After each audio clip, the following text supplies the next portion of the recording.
Hello and welcome back to the F1 World Podcast. Today we are joined by two of our co-hosts. We are missing one, but that's okay. She'll be back for the next one, I promise. So today we are talking all about the British Grand Prix. Very eventful. Shall we just say that? Shall we start off with what do you think? What do you think about the sprint qualifying?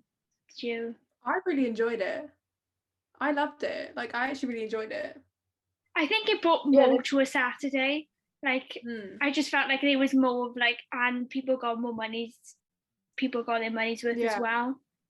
But it was nice to see that I know qualifying is competitive, but it was nice to see action on a Saturday.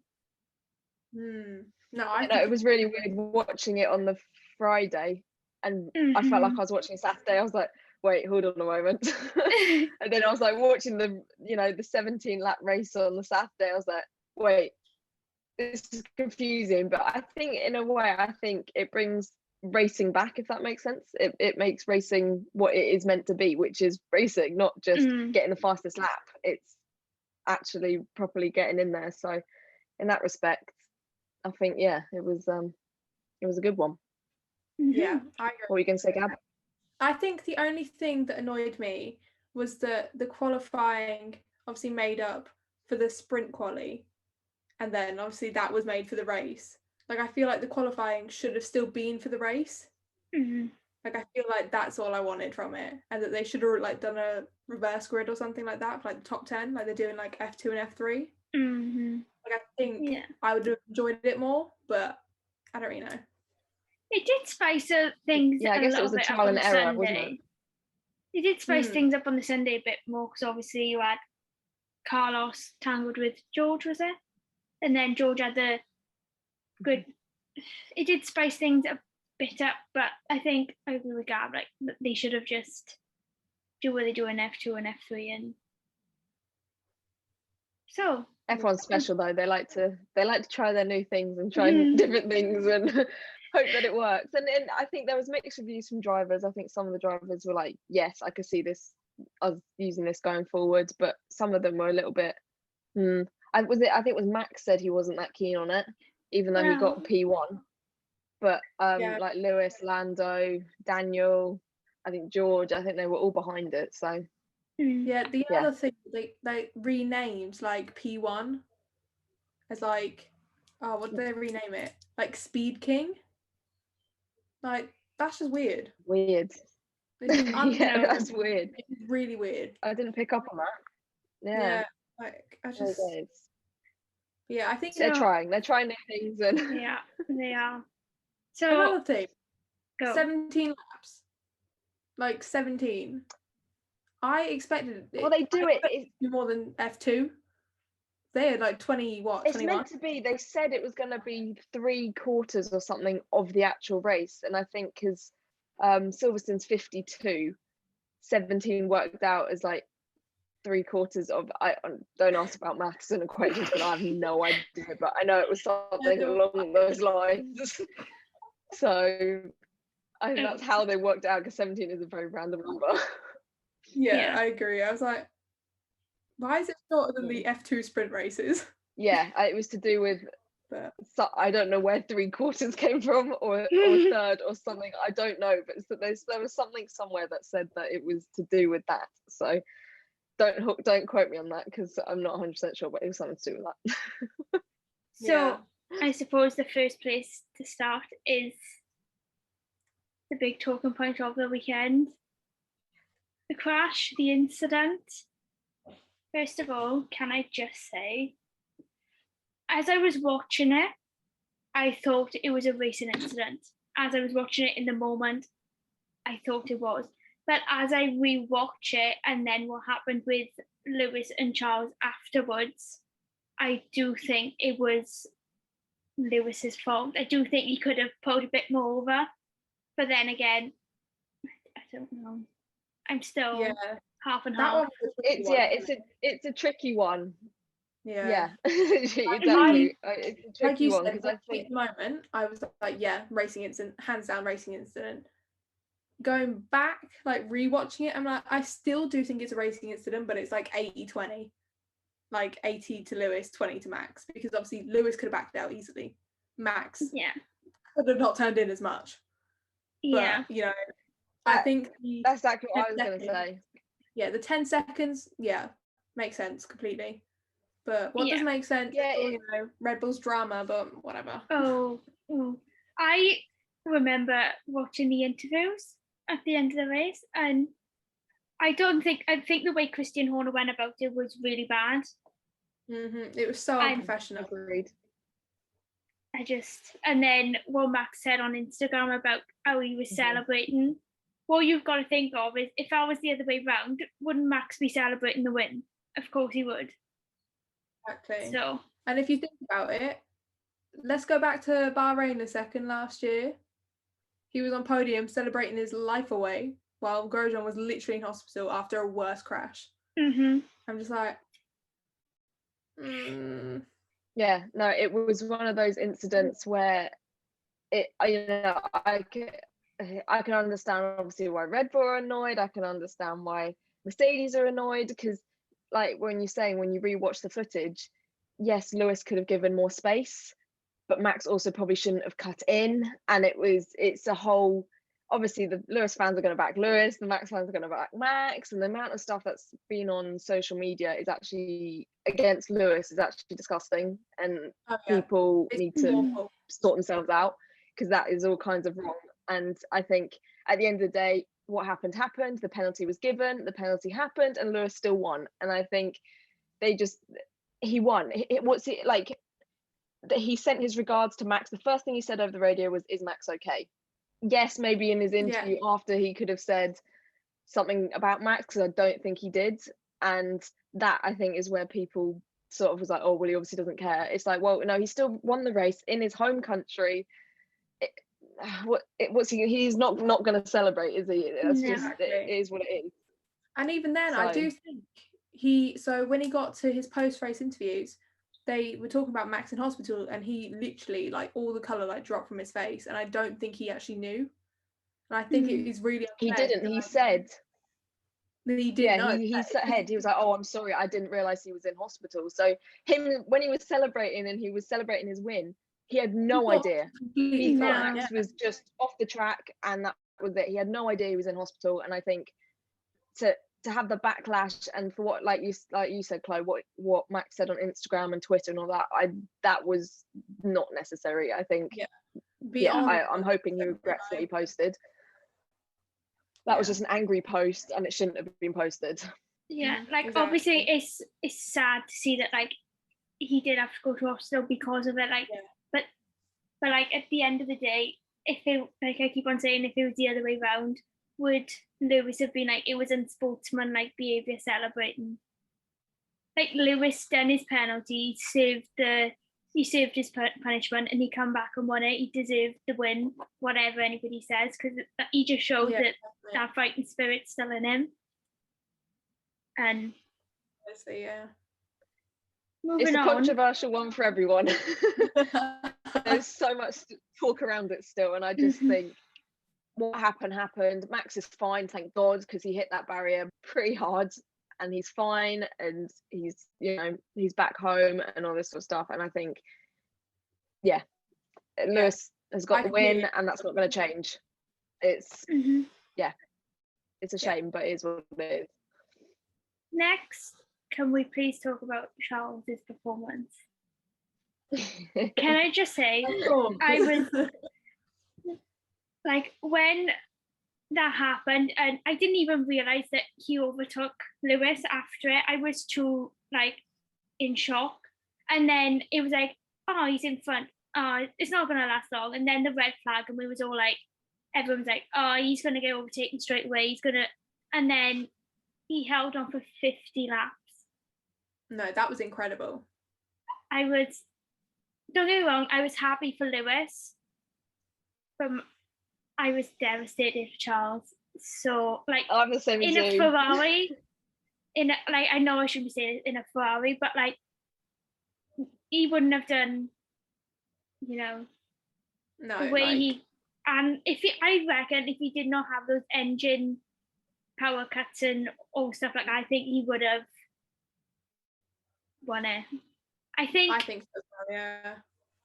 I'm going to say this because I'm more of a Charles fan than a Lewis fan, but I think Charles deserved to win more than Lewis just because of the performance he did. He managed the tyres. I agree though. Like the way he managed to hold on 50 odd laps in a Ferrari is incredible. Like it was completely unexpected, and I think he did deserve the win a little bit more than Lewis. And that's coming, and I'm a Lewis fan, so that's saying a lot, really. But no, I think Lewis to have the win at home, I think that's what he wanted. That's what the fans wanted. Blah, blah, blah. But I secretly, when Lewis overtook Charles, I was slightly disappointed. I was like, oh. I was like, you were so close. You were so close for a win. I was honestly praying for a Charles win, and then a Lewis and Lando podium, 2 Brits on the podium, but we didn't get that. And that's just the nature of racing. And very happy for Lewis and Charles to get a P2, let's be honest, is insane. Ahead of Bottas as well in a Mercedes was ridiculous. But yeah, I agree. I'm slightly sad he didn't get the win. I was very sad. It took me all of Sunday to I was just sat there the Sunday night and everyone was just like, why are you so sad? And I'm just like, he should have, don't get me wrong, I am super happy that he got P2. It was like what he was saying in the interviews. It was like, I'm 50% happy, 50% devastated because obviously, and I don't know which way to lean, but carrying on from that, driver of the day, I think we all know who my driver of the day is. I don't think we need to say anymore. Just his performance was just outstanding, and he was so close to that first win in 2 years in a Ferrari around Silverstone, which is not really a good track for Ferraris. There's not many advantages to their car for that. That's my driver of the day. Okay, my one was Daniel because, oh my god, he suddenly just pulled it out of the bag and I was like, so yeah, gonna be Daniel. I am a very, very happy girl for that one. It shocked me that he managed to, he got P5, didn't he? Yeah. I was like, oh my god, wow. So I think that is good for him because he's had that step up. I don't know where it came from or where his sudden amount of pace came from, but it's incredible that he's managed to he's literally just behind Lando. So, and it was the right race as well to be back with Lando in front of the McLaren home race. It was just he needed I know it says it takes a long time to get used to a car, but I think this is what he needed. I think he'll carry this on now for the fingers crossed, but we do have some bit coming up. So yeah, no, it was the boost of confidence I think that he needed, and I'm hoping now he'll take that forward and do something good with it because he can. He's a very capable driver, and it's such a shame that the last, it's been a while. It's been a while that he hasn't been able to, get up there. But now being that close to Lando in a P5 in a McLaren at the home race, he was so happy with himself, and to see him that happy, and I just think, good on him. So he was actually my driver of the day, but now that you've said that, I'm gonna go with my second driver of the day, and I'm actually gonna say George Russell. And the only reason why I'm saying George Russell is because he had such a good start to the weekend. He was doing so well, bless him, and then got that penalty. And was it harsh? Was it not harsh? I don't know. But it is what it is. But yeah, I still think he had a great start to the week, and without that penalty, I think this could have been his points week. I really do. And yeah, it just sucks that every time he does well, something drops him back. And I was like, no, not again, not here, not at Silverstone. This is not the time. But his time's coming. His time is coming, and When that will be, I have no idea. But I think, as much as I love Williams, I think if he wasn't there, and we all know where he potentially could be and maybe will be, he'll do really well. So I'm going to say George. No, honestly, he had a cracking weekend. He did. Yeah, he did. And like you were saying, if it wasn't for the incident, then I think he would have kept his position in the points, and I think it would have been this weekend. Yeah. So it's such a shame, but that, again, like I said, it's the nature of racing. It's what happens, and penalties are penalties. Some are harsh, some are reasonable. It just is what it is. Yeah. So now the teams, the battle of the teammates. Should we start off with Mercedes? I think this is a really obvious one for Mercedes, but it has to be Lewis. Yeah. Just the way he came back from the penalty, and it was just like a skillful performance. Like he just showed, and in front of his home crowd as well. Come back. But it also, shout out to Bottas, because I don't know if you watched what Mercedes posted recently, that Bottas came alongside Lewis after the crash and checked the front of his car and radioed back to Mercedes to say whether he'd had any damage or not. And Bottas then let Hamilton through and all this sort of stuff. So I think without Bottas, Lewis would not have got that win. And I think, Bottas was on the line at the end to congratulate Lewis. He was the first one he waited out of his car to wait for Lewis to get out. And I think, as teammates, they've had a bit of controversy in the past with Bottas being like, no, it's a race, I want to race Lewis and all this sort of stuff. But I think this week, like, they really came together and, they got, P1 and P3. So, yeah, exactly. Just a little shout out to Bottas there, because I think he deserved that this week. He did. Red Bull. I'm still gonna go with I'm still gonna go with Max, just because his qualifying. I know he qualified on Friday P2, but then he come back in the sprint qualifying P1. And I do think if it wasn't for the incident, I do think he would have won. Yeah, so I just feel like all I saw of Perez all weekend was the fastest lap. No offense. That's all I saw him for. I didn't really. But I can really remember. That wasn't there. Like, he could have been in the points, but Red Bull made him sacrifice those points so he could take the fast lap away from Lewis. Yeah. So pettiness. This is what this is. Pettiness. It's because they knew Max wasn't going to win, Checo wasn't going to win, Mercedes are in the points. They were like, you know what? No, we've got one driver left on the track, and we're going to take full advantage of the fact that he's still on the track. So we're going to give him fresh tyres, and he's going to go and get our fastest lap. And that's exactly what they did.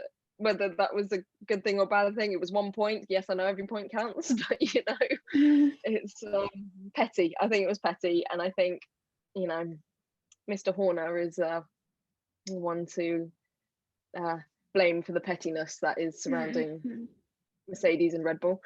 But yeah, it is what it is. So, can I pick Marcel Kiefer for my driver for the day instead? Because I met him and he was really nice. No? Was he actually nice? Yeah, he was really nice, actually. I was well shocked. I was like, oh my god, a Red Bull person that is actually really nice. Wow. Yeah, well, there you go. Yeah. There's a few good examples. McLaren.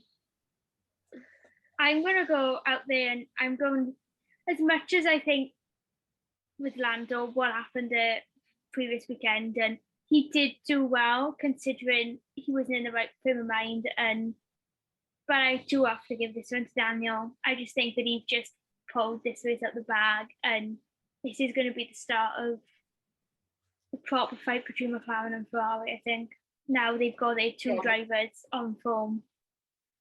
Yeah, we know Lando can get up there. It's a given. We know Lando is he's like the only driver this season. Yeah, he is now. Yeah, in the championship, he's the only driver this season to finish every single race in the points. I think. Yeah, I might be wrong, but I think that is correct. So we know he can get up there. So yeah, I'm gonna have to agree and say Daniel this week, because Yeah, he me hasn't too. been up there in years now. Yeah, we know that Lando is really consistent with his points, and to see Daniel up there, I'm just like, yeah, you're my driver of the day every day. Don't care. Yeah. What Ferrari, legend. I think Obviously, it's Charles. Charles. Obviously, we I don't think need Carlos to discuss this one. Carlos raced brilliantly, in all fairness to him, after what happened. I think he did great. But yeah, what a race from Charles. I honestly don't know how it happened, but it did, and incredible. I'm Honestly. happy. Right, Alpine.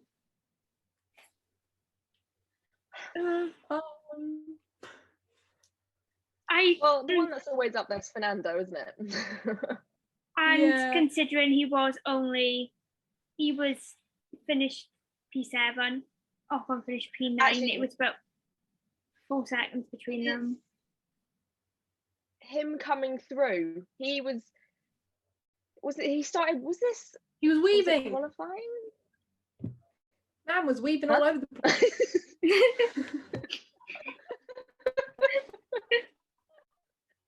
I was like, where did that come from?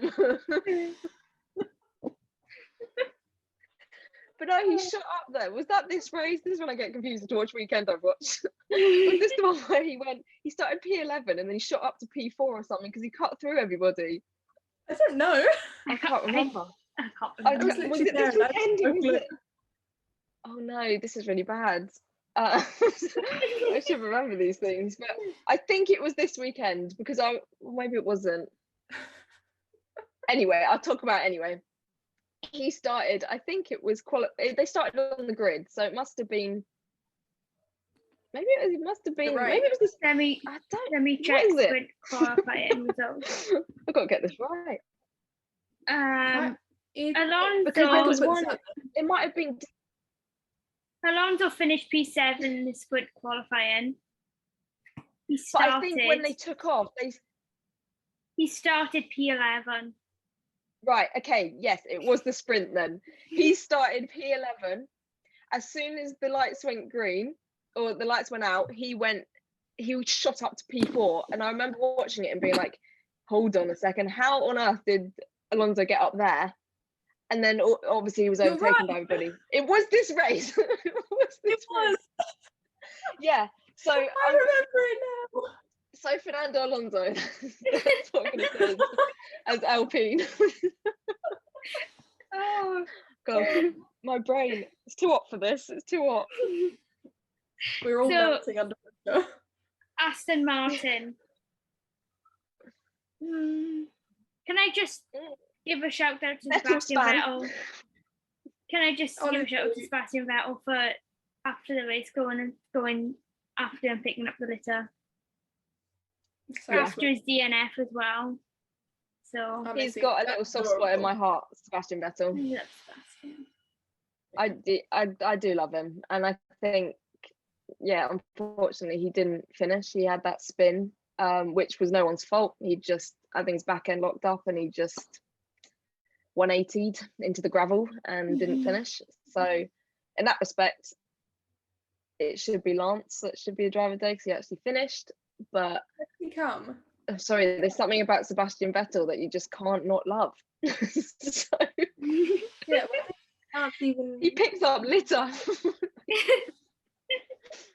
Lance finished P8. Oh, really? Oh, so is it? He was in the points. Oh, well. That changes things. He was 2.2 seconds behind Fernando. Where did he start? Where did he start? He started P14. Oh wow, okay. Oh, he did jump up, didn't he? Mm-hmm. Okay. But they don't talk about these things. They focus on all the drivers like P5 and upwards, and everyone at the back just sort of drives and hopes for the best. But yeah, Lance was doing some cheeky overtakes that nobody knew about. So good on him. So AlphaTauri.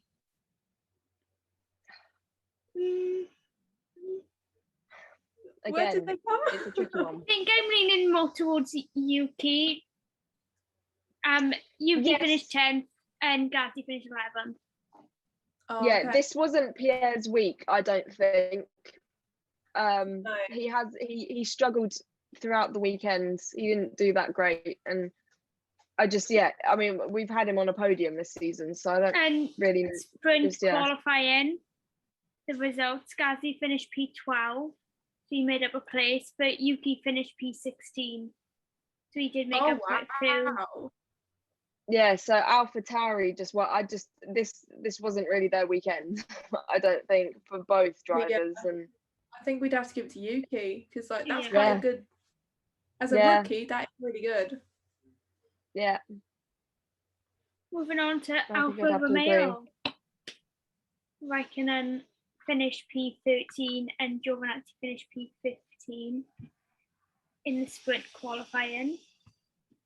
And then, again, not really a good weekend and they for them. stayed in the same places. So realistically, it should be Raikkonen because he was higher up than Gio. No offense, there's not much really to say about Alfa Romeo. They just get on with it and hope for points. They're just there, aren't they? That sounds really horrible, but they make up the cars. And I'm sure they're lovely people. I'm sure, and but yeah, they're just not. They're not going to be up there, are they? And it's a shame because they might surprise us in different cars, but that's just what it is. Yeah. Mm-hmm. So, I guess. Williams, it has to be George. George. Oh, Big up He George. was so cool. And no offense, I do like Nicholas, but I just feel like he's just a seat filler. Like you don't really hear much of him across the weekend, and it's sad to say that because I love Williams, but I just feel like, and it's Nutella as well. It's love for Nutella. Bless him. So finally, we have Haas. Mick. Make Schumacher, that's it. Right, done. Who else is in that team? I don't know. Yeah, I mean, they bless them. They will always be. Well, actually, this weekend, because there was 2 DNFs, they actually finished not 19th and 20th this time. Finished So, 18th and 17th. Actually, Mick finished below his teammates. He finished 18th. And he finished 17th. I did see that, and I did have a little tear. Not sure how that one happened. Those two are the worst when they come off the lights, right? Yeah. Do you see this weekend they were banging into each other at the start of this race? I'm pretty sure that happens every week. It's like, come on, guys, come on. But did you also Give each see other a when bit of space. Nikita did come out and say after the race, his best overtake of the season so far was on his teammate, and I think they told Mick to like leave him through, but Mick put up a bit more of like a fight. But yeah, that's all. Yeah, I think it's Haas.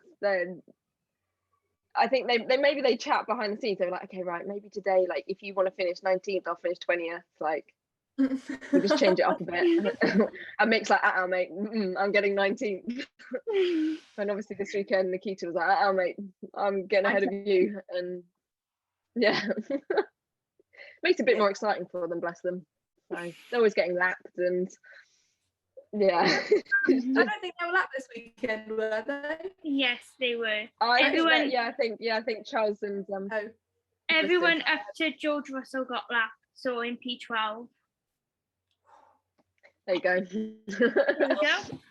I think that's a good way to. That's a good way to end it. Mm-hmm. Thank you. What a weekend! Very exciting. Hope Very Hungary lives up. exciting. Very excited for Hungary, even though I might Fingers crossed. not watch it. We also have F3 in Hungary, so that's a bit more spice. Mm-hmm. Anyway, thank you all for watching. Don't forget to like and subscribe. We'll see you all very soon. Bye. Bye-bye.